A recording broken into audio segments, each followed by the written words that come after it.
Social media যেটা বর্তমান যুগে আমাদের জীবনের একটি অঙ্গাঙ্গিক অংশ হয়ে দাঁড়িয়েছে।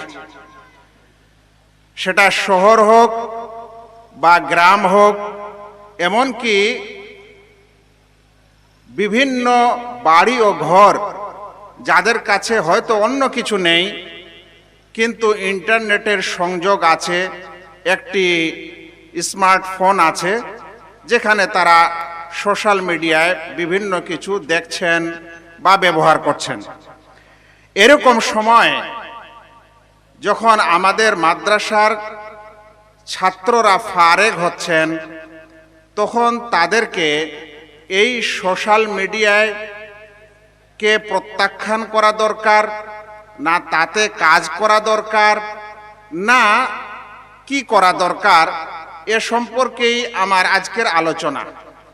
একটি কথা বলি যে যখন ছাত্ররা ফারেগ হচ্ছেন তখন তাদের কাঁধে দাওয়াত ও তাবলীগের দায়িত্বটি এমনি জরুরি হয়ে যাচ্ছে। দাওয়াত ও তাবলীগ এটি অনেক ক্ষেত্রে ফরজ আর অধিকাংশ ক্ষেত্রে ফরজে কিফায়া। যদি ফরজে কিফায়াও আমরা ধরি, তাহলে আমাদের প্রত্যেক ছাত্র ভাই যারা মাদ্রাসা থেকে ফারেগ হন, তাদের দায়িত্বটা ফরজে কিফায়ার নিচে আসতেই পারে না, নচেত ওয়াজিব পর্যন্ত থাকবে। এখন এই দাওয়াতের কাজ একজন মানুষ যার উপর ফরজ রয়েছে বা ফরজে কিফায়া হিসাবে আছে, সে কোথায় করবে? ওলামারা বলছেন যেখানে মানুষ বিচরণ করে, মানে যেখানে মানুষ উঠা বসা করে, সেখানেই ইসলামের দাওয়াত দিতে হবে। এ কারণে প্রিয় নবী মুহাম্মদ মুস্তাফা সাল্লাল্লাহু আলাইহি ওয়াসাল্লাম যখন তিনি মক্কার জীবনে ইসলামের দাওয়াত দিয়েছেন, তখন হজের মৌসুমে বায়আতে আকাবা উলা ও সানিয়া সংগঠিত হয়েছে। তিনি সুকে ওকাজ বা ওকাজের মার্কেটে দাওয়াত দিয়েছেন। তিনি সকল মানুষকে সমবেত করে দাওয়াত দিয়েছেন। তাই পৃথিবীর মানুষেরা, আমরা দুনিয়ার মানুষেরা যেই স্থানে যাওয়া আসা করি, যেখানে উঠা বসা করি, সেখানেই আমাদের দাওয়াত দিতে হবে। এটা যদি আমরা বুঝি, তাহলে আমরা জানি বর্তমান যুগের মানুষেরা প্রায় 24 ঘন্টার কয়েক ঘন্টা সোশ্যাল মিডিয়ায় তারা বিচরণ করে। এরকম সময়ে সোশ্যাল মিডিয়াকে ছেড়ে রাখা যায় না। শুনেন, শেখ ইবনে উসাইমিন রাহিমাহুল্লাহ তিনি সোশ্যাল মিডিয়া এবং ইন্টারনেটের ব্যাপারে বলছেন, জাহিমু আহলাল বাতিল ফিল ইন্টারনেট হাত্তা ইয়াতাবায়ানাল হক। বলছেন ইন্টারনেটে বাতিল পন্থীদেরকে সংকোচন করো। জাহিমু শব্দটির মানে হয় মানুষকে কোথা থেকে ঠেলে ঠেলে কোণঠাসা করে দেওয়া। তো বলছেন যে এই বাতিল লোকদেরকে কোণঠাসা করো ইন্টারনেটে, যেন হক ও সত্য প্রকাশ পায়। বর্তমান সৌদি আরবের গ্র্যান্ড মুফতি আল আল্লামা শেখ সালেহ আল ফৌজান বলছেন, ওয়াসাইলুত তাওয়াসুল আল ইজতিমাই ফুরসাতুন লাকুম তানতাহিজুনাহা ওয়ালা তাতরুকুহা লিল আশরার ওয়া দুআতিয যালাল। বলছেন যে সোশ্যাল মিডিয়া তোমাদের জন্য একটি সুযোগ, সেই সুযোগকে তোমাদের গ্রহণ করতে হবে, এটা ছাড়া যাবে না। আর মন্দ লোকদের জন্য আর ভ্রষ্ট দায়ীদের জন্য এটা ছেড়ে রাখা যায় না। সেজন্য এরকম কোনো আলেম ওলামা ও তলাবা যেন মনে না করে যে আমরা সোশ্যাল মিডিয়ায় দাওয়াত কেন দেব। কিন্তু একথাও মনে রাখবেন যে কিছু মানুষ মনে করছে সমস্ত দাওয়াত সোশ্যাল মিডিয়াতেই দিতে হবে। এই জন্য কিছু কিছু আবার তালেবে ইলম বা ওলামাকে দেখা যায় যে তারা যাবতীয় দাওয়াতি কাজকর্ম সোশ্যাল মিডিয়াতেই করছেন। ভাই, একটা হচ্ছে সোশ্যাল মিডিয়ার জগৎ, আর একটা হচ্ছে আমাদের বাস্তব জগৎ। এ বাস্তব ময়দান, এটা হচ্ছে আসল, আর সেটা হচ্ছে নকল বা গৌণ। কিন্তু মানুষ যদি একটাকে নেয় আর একটাকে ছাড়ে, তাহলে একদিকে তার কাজ হবে, দ্বিতীয় দিকে হবে না। এই জন্য মানুষকে মাঠে ময়দানেও দাওয়াতের কাজ করতে হবে আর সোশ্যাল মিডিয়াতেও করতে হবে। এখন কথা হলো সোশ্যাল মিডিয়াতে দাওয়াতের কাজ করার আগে দুটি জিনিস ক্লিয়ার হতে হবে। এক নম্বর, যে আপনি কোন সোশ্যাল মিডিয়া, কোন মাধ্যমটায় দাওয়াত দিতে চাচ্ছেন।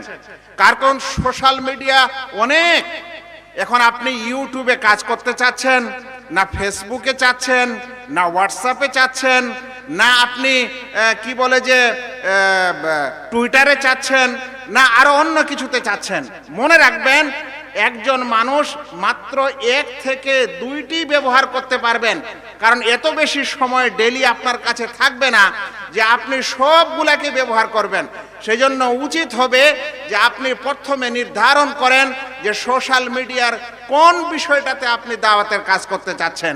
যদি আপনার রুচি ভিডিও এবং ইত্যাদিতে হয় তাহলে আপনি ইউটিউব নিতে পারেন, লেখালেখি ভিডিও ইত্যাদিতে হয় বিভিন্ন রকমের, তাহলে আপনি ফেসবুক নিতে পারেন। উচিত হবে যে সমাজের মানুষেরা যেই সোশ্যাল মিডিয়াটা বেশি ব্যবহার করে আপনি দাওয়াতের মাধ্যমটাও সেটাই বেছে নেবেন। দ্বিতীয় যে কাজটি আপনাকে করতে হবে সেটি হলো, সোশ্যাল মিডিয়ায় আপনি সব কিছুই করতে পারেন, এর মানে এটা নয় যে আপনি সব কিছুই করতে থাকবেন, তাহলে আপনার কাজের কোনো বিশেষ লাভ দেখা যাবে না। আপনাকে উচিত হবে যে আপনি বিশেষ কিছু কাজ সেখানে নির্ধারণ করবেন, আর ওই বিশেষ কিছু কাজই সবসময় করবেন। ভাইয়েরা, এর কথার মানে হলো এই যে আপনি যদি ধরে নেন যে কোরআন এবং উলুমে কোরআনের বিষয়ে আপনার বিশেষ জ্ঞান আছে, তাহলে আপনি ওই খিদমতটা করেন যে আপনি কোরআনের আয়াত, তার অনুবাদ, তার ব্যাখ্যা এটা নিয়ে পড়ে থাকেন। ধরে নেন আপনার রুচি হাদিস নিয়ে আছে, তাহলে আপনি হাদিসের অনুবাদ, হাদিসের সহিহ জয়ীফ এবং বিভিন্ন মুহাদ্দিস তাদের বিশেষ উক্তি ইত্যাদি এগুলার প্রচার প্রসার করেন। আপনি ফিকহি মাসলায় পারদর্শী, তাহলে সেটাতে করেন। আপনি কিছুই পারছেন না, জানেন না, তাহলে ওলামাদের বিশেষ যেগুলো তথ্য তারা প্রচার করছে সেগুলো আপনি শেয়ার ও প্রচার করেন। আমি দুই একটি কথা বলবো আমাদের যারা ফারেক হচ্ছেন সেই সকল ভাইদেরকে, যে পশ্চিম বাংলার যে বাঙালি আলেম ওলামা আছে তাদের ফাতাওয়া, তাদের ইলম, তাদের গবেষণার প্রচার প্রসার হওয়া উচিত। এই ফিল্ডে আমাদের আহলে হাদিস ভাইদের আগে আসা উচিত। আমরা জানি সৌদি আরবের ওলামা, তাদের একটি ওলামার নামে বহু পেজ চলে, কিন্তু আমাদের বাঙালি আলেম ওলামা এবং বাঙালি মাশায়েখ যারা আছেন, বাংলা ভাষী শেখ যারা আছেন, তাদের এই ইলমের প্রচার প্রসার হয় না। উচিত যে আমরা এটা চিন্তা ভাবনা করব। আমাদের এটাও উচিত যে বাঙালি শেখ মাশায়েখদের যেগুলা ইলম ও ফিকহ রয়েছে সেগুলোকে উর্দু ভাষায় বা আরবি ভাষায় ইত্যাদি ভাষায় অনুবাদ করার মতো কিছু কাজ করা। এই সময় আরো একটি বিশেষ কাজ হয়ে থাকে, যেটা বিশেষ করে এরকম কনফারেন্স আমরা অনলাইনও করতে পারি ও দার্স ও তাদরিসের কাজ করতে পারি, যেটা গুগল মিট হোক বা জুম হোক। আপনি নিজের বাড়ি থেকে বসে শেখ এবং বিশেষ করে বাংলা ভাষী শেখের সঙ্গে আপনি সম্পর্ক করেন, তাকে এই জুম কিংবা কি বলে গুগল মিটের প্রোগ্রামে নিয়ে আসেন, এসে প্রোগ্রাম করেন, এবং এই সকল কাজ আমাদের আলেম ওলামা ও ছাত্রদের যেন অবশ্যই করা হয়, ভবিষ্যতে এর চিন্তা ভাবনা করা উচিত। এরপরে আমি আপনাদেরকে যে বিষয়টি বলতে চাচ্ছি সেটি হলো যে ইন্টারনেট বা সোশ্যাল মিডিয়ায় দাওয়াতে কাজ করারও কিছু চ্যালেঞ্জ আছে ভাই, এমনি হবে না।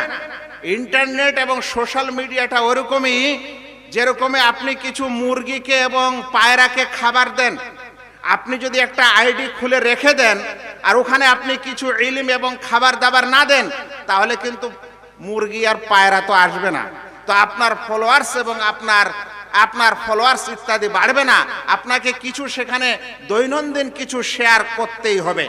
ভাই সকল, এখানে আর একটা বড় সমস্যা, এই সোশ্যাল মিডিয়ায় যারা আলেম ওলামা ব্যবহার করছি আমরা, আমাদেরকেই লিখতে হবে, আমাদেরকেই প্রচার করতে হবে, আমাদেরকেই এডিটিং জানতে হবে, আমাদেরকেই আবার ওর কমেন্টগুলোর উত্তরও দিতে হবে। এত কাজ যদি একজন করে তাহলে তো সেই মানুষকে আর দিনে অন্য কিছু করার সুযোগই ঘটবে না। সেজন্য যে সকল ভাইয়েরা সাহায্য সহযোগিতা করতে পারেন এরকম লোকের উচিত যারা তারা এই সকল আলেম ওলামাকে এ বিষয়ে সাহায্য সহযোগিতা করবেন। আমার কাছে আরো দুটি পয়েন্ট আছে, তার মধ্যে একটি পয়েন্ট আর বলি, বিষয়টি হলো যে সোশ্যাল মিডিয়ায় কাজ করার সময় আপনি কি কি জিনিস থেকে দূরে থাকবেন। 1 নম্বর, সোশ্যাল মিডিয়ায় কখনো জেনে বুঝে কোনো জয়ীফ হাদিসের প্রচার প্রসার করবেন না। আর বিশেষ করে আহলে হাদিস তলাবা এই কাজ যেন না করে, কারণ জয়ীফ হাদিসের ফলে মানুষের মধ্যে জয়ীফ আমল বৃদ্ধি পাবে, এমনকি অনেক গুনাহ সেই কাজে আপনার হয়ে যেতে পারে আপনার অজান্তেই। সোশ্যাল মিডিয়ায় আর আপনি যে কাজটি করবেন না সেটি হলো, আজ আমরা উঠতি বয়সের যুবকেরা সোশ্যাল মিডিয়ায় ঢোকার পর সবচেয়ে প্রথমে অমুক কাফের তমুক কাফের আর অমুক বিদআতি আর তমুক বিদআতি আর ফতোয়া দিতে শুরু করে দিই। এ কাজটা কুফর বা কাউকে তাকফির করা, এ কাজটা বড় বড় আলেম ওলামা ছাড়া সাধারণ ছোট আলেমও এ বিষয়ে হাত দিতে পারে না। তাহলে আপনি সোশ্যাল মিডিয়ায় কিভাবে দেন? 3 নম্বর, সোশ্যাল মিডিয়ায় কিছু মানুষ আবার যেহেতু ওখানে কোনো দেখাশোনার লোক তো নাই, নিজে স্বাধীন, তাহলে নিজেকে আলেম হিসাবে প্রচার করার জন্য, প্রকাশ করার জন্য বিভিন্ন জিনিস চুরি করে, মানুষের তথ্য চুরি করে প্রকাশ করে বিনা হাওয়ালায়। এটা কখনো একজন আলেম ও তালেবে ইলমের স্বভাব হতে পারে না। সোশ্যাল মিডিয়ায় আরেকটি মানুষ কাজ করে, হঠাৎ করে এখনো তার মধ্যে ডিবেট বা মুনাজারা করার মতো ইলম হয়নি, কিন্তু ও বিদআতির সাথে, কোন সময় সুন্নত অস্বীকারী আহলে কোরআনের সাথে, কোন সময় মির্জা আহমদিয়া কাদিয়ানীদের সাথে, কোন সময় এমন বিদআতির সাথে যে বিদআতের খণ্ডন সে এখনো শিখেনি, ওগুলা নিয়ে তর্ক শুরু করে। অতঃপর দেখা গেল সে দুর্বল হয়, নচেত হেরে যায়, আর আমাদের সালাফিয়াত বা কোরআন হাদিসের সেখানে অসম্মান হয়। ভাই সকল, আজ একটা এমন যুগ হয়েছে যে সোশ্যাল মিডিয়া বা মিডিয়াতে ডিবেট করার কারণে পৃথিবীতে মানুষ আজ এমন সুনাম পেয়ে নিল, অথচ সেই ডিবেটে আল্লাহ শব্দটিও উচ্চারণ হয়নি। আল্লাহু আকবার। এই অবস্থা আমাদের সমাজে চলছে। সোশ্যাল মিডিয়ায় আর একটি সমস্যা, যে সোশ্যাল মিডিয়ায় যদি কারো সাথে শত্রুতা থাকে তাহলে মানুষ ওই শত্রুতা শুরু করে দেয়, আর তার নিজস্ব রাগ ঝাল মেটানোর জন্য তার উপর আক্রমণ শুরু করে। ভাই, এটা কখনো উচিত নয়। আপনার কাজ আলাদা আর আপনার রাগ ঝাল আলাদা। সোশ্যাল মিডিয়ায় আরেকটা জিনিস যেটা মানুষ ভুল করে, মানে ছাত্র হিসেবে আমাদের ভুল করা যাবে না, ও কারণে বিনা শরঈ কারণে ফটোগুলার প্রচার করা। ফটো ও ছবির প্রচার ইসলামে নিষেধ, আমরা করতে পারি না। যদি আমাদের কোনো কারণে বিশেষ করে করতেই হয় তাহলে যেন মুখটা আমরা কেটে দিই, বা তাতে বিশেষ করে যেটা লেপন আছে সেটা দিয়ে আমরা লেপে দিই যেন মানুষ না দেখে। সোশ্যাল মিডিয়ায় মহিলার ছবি কোনো মতেই প্রচার ও প্রসার করা যাবে না, এমনকি এটাকে প্রমোটও করা যাবে না। আমাদের এটা উচিত। আজকাল যত জালসা ও সেমিনার হচ্ছে, বক্তাদের ছবি দিয়ে আমরা অ্যাডভার্টাইজ করছি। ভাই, কেন বক্তাদের ছবি আমরা দিব বলেন তো? আজ থেকে 5 বছর আগে কোনো বক্তার ছবি সোশ্যাল মিডিয়ায় ছিল না, নামগুলো থাকলেই যথেষ্ট। তাহলে এখানে ছবিটা দেওয়ার কোনো শরঈ কারণ নেই, তারপরও মানুষ এরকম করে, যেটা কখনো কাম্য নয়। সোশ্যাল মিডিয়ায় আর একটা জিনিস, কিছু মানুষ সোশ্যাল মিডিয়ায় ভিউ এবং শেয়ার বেশি পাওয়ার কারণে শরঈ মাসলা যেগুলোকে বলতে পারেন যে কাম ভাব বা যৌনতার সাথে সম্পর্ক আছে, সেক্সুয়াল বিষয়ের সাথে সম্পর্ক আছে, বলতে পারেন যে মিয়া বিবি, স্ত্রী এবং স্বামীর মধ্যে সম্পর্কের বিষয়, এই বিষয়গুলোকে ওপেন করে বিস্তারিত করে বর্ণনা করছে। মনে করেন যে মানে কি বলবো, আর আমাকে লজ্জা লাগছে, ধরে নেন যে মানে তাকবিল, কিস করার বিষয়টা স্বামী স্ত্রীর বিষয়ে, এখন কোথায় করা যাবে না করা যাবে এরকম কিছু আমাদের ব্রাদার্স ভাইয়েরা এমন করে ওর তথ্য দিয়েছে যে যারা এটা শুনবে ও দেখবে তাদের মধ্যে যৌন ভাব প্রকাশ পাবে। তাহলে আপনি দাওয়াতের কাজ করছেন না, আপনি মানুষকে গুনার দিকে নিয়ে যাচ্ছেন। তারা এটা জানে না যে সালাফ ওলামাদের বিশেষ নিয়ম হচ্ছে, প্রিয় নবী সাল্লাল্লাহু আলাইহি সাল্লামের বিশেষ সিরাত হচ্ছে। আয়েশা রাদিয়াল্লাহু তাআলা আনহা কাছে যখন ওই মহিলাকে বলা হয়েছিল যে হায়েজ থেকে পরিষ্কার হওয়ার পর তুমি সুগন্ধি ব্যবহার করিও, সেই মহিলা বুঝতে পারছিল না। আয়েশা রাদিয়াল্লাহু তাআলা আনহা তাকে টেনে নিয়ে গিয়ে সাইডে বুঝিয়ে দিয়েছিলেন। এটাকে বলা হয় এ সকল বিষয়ে এত ওপেনলি কোনো আলেম ওলামা বলবে না এবং কেউ যেন এগুলোকে প্রমোট না করে। আমি শেষ পর্যন্ত একটি কথা বলবো যে সোশ্যাল মিডিয়ায় কিন্তু খুবই সবর ও ধৈর্য ধরতে হয়। আপনার ভাষাতেও আপনার বডি ল্যাঙ্গুয়েজেও যদি আপনাকে কেউ গালি দেয় তো হয় চুপ থাকেন, নচেত হেদায়েতের দোয়া দেন, কিন্তু আপনি আর গালিটা দিয়েন না। ওখানে যদি আপনি কটুভাষী হন তাহলে ওয়ালাউ কুনতা ফাদ্দান গালিদাল কলবে লান ফাদ্দু মিন হাওলিক। এজন্য সোশ্যাল মিডিয়া আজ আমাদের ব্যবহার করতে হবে, করতে শিখতে হবে। শেষ একটা কথা বলবো ভাই, সোশ্যাল মিডিয়াকে ভালো করে ব্যবহার করতে হলে একটু ফটোশপ জানা, একটু পাওয়ার পয়েন্ট জানা, এরকম কম্পিউটারের কিছু প্রোগ্রাম জানা কিন্তু উচিত। নচেত এত সিধা সাদা প্রোগ্রাম মানুষ দেখতে চায় না। আর এই জিনিসটার জন্য ফারেগিনদেরকে একটু ট্রেনিং দেওয়া, বেশি নয় 15 দিনের একটা ট্রেনিং দেওয়া যদি আমাদের এই মাদ্রাসা এবং প্রতিষ্ঠানগুলো করে তাহলে আমি মনে করি যে এটা একটা সোনায় সোহাগা হবে। অর্থাৎ প্রত্যেক ফারেক, প্রত্যেক আলেম যারা মাদ্রাসা থেকে সনদপ্রাপ্ত হচ্ছেন, এমনকি মা ও বোনেরাও, তাদেরকে 10-20 দিনের যদি একটা এরকম ট্রেনিং দেওয়া হয় আলহামদুলিল্লাহ, তাহলে আমাদের এই ময়দান, এই ফিল্ড খুবই সুন্দর হবে। আল্লাহ যেন আমাদেরকে তৌফিক দান করেন, আমিন। আসসালামু আলাইকুম ওয়া রাহমাতুল্লাহি ওয়া বারাকাতুহু। মাশাআল্লাহ, জাযাকাল্লাহু আহসানাল জাযা। আমরা এতক্ষণ অত্যন্ত জ্ঞানগর্ভ আলোচনা শুনছিলাম। Social media